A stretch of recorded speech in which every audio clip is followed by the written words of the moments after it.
Want to create a quick video for you to help understand the Google Suite tools that we will be utilizing potentially this 2020-2021 school year. Now, I say potentially because Lord willing, we will be in the classroom with our students and we will be having that face-to-face interaction with them and being able to teach them and train them up in the class. But if we were to need to go to remote learning again, then we are going to start to learn this Google Suite so that we can use it. It is a tool that will make things more efficient, I believe, and more effective for us as teachers to communicate our learning goals, communicate our lessons, and for students to be able to communicate with us. So with that being said, let's start right here with this screen. Now, you all know how to get to this. Your screen might look a little different than mine, but it is your email. It's your Gmail, your Google email account that has already been set up. I'm going to direct your eyes to the top right of this page to what is infamously known as the waffle.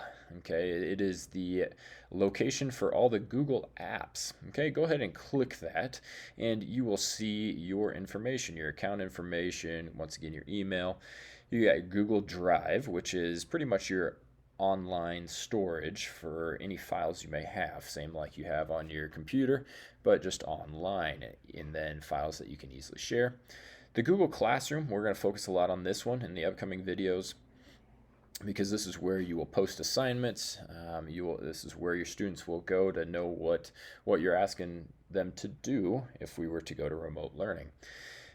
Docs is pretty much the equivalent of Microsoft Word, so where you will be, you can create assignments or copy and paste Word documents onto Google Docs and then share those out with your students. Sheets is the equivalent of Microsoft Excel. Slides is the equivalent of Microsoft PowerPoint. And Calendar, of course, we actually already use that as a school for several things. I believe our athletic department utilizes this.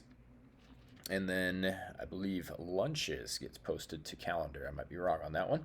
But then you've also got this Google Meet. This is the equivalent of Zoom. So Zoom meetings and online live sessions, we can go through Google Meets. Okay, then you've got contacts and stuff like that. So what do each one of these tabs look like? Well, we already know what Gmail looks like. Let's go to Drive.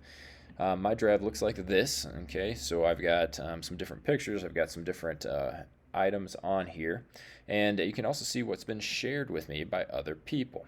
Okay, now this is going to be the location. This drive is going to be the location of all files that you'll share with students eventually. Okay, now I can create a new file, a Google Doc, a sheet, a PowerPoint slide, so on and so forth, or I can actually upload current files that I already have. So no need to create something new if you have something already on Microsoft PowerPoint. I will tell you sometimes there is a transition between the two platforms, between Microsoft and Google, but for the most part, it works fairly well together.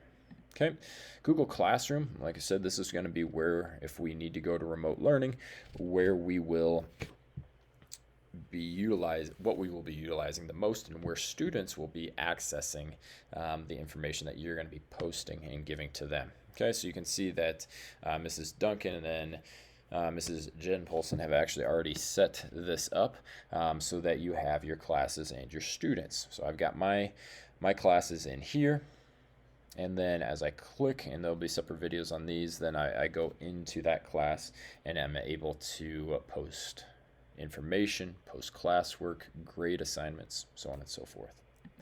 Okay, Google Docs, remember this was the equivalent of Microsoft Word.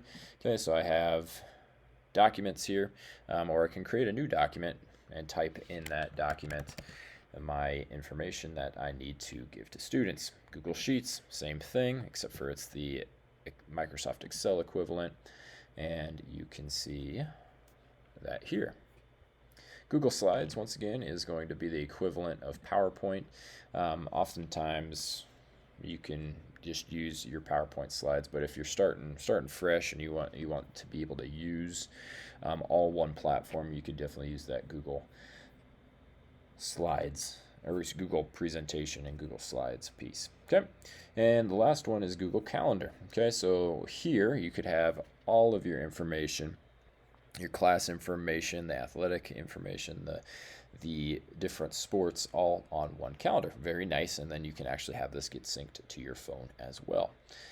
With that being said, that's just a quick overview, last one, of Google Meets as well. And we'll go through this a little bit more, but just so you know, Google Meets is the equivalent of Zoom. Okay, so hopefully this has served as just a very brief overview of the Google Suite and where to access it. Remember, go to the waffle, and then you can click on any one of those. There'll be other videos giving a little bit more information on each of these applications. Okay, have a great day.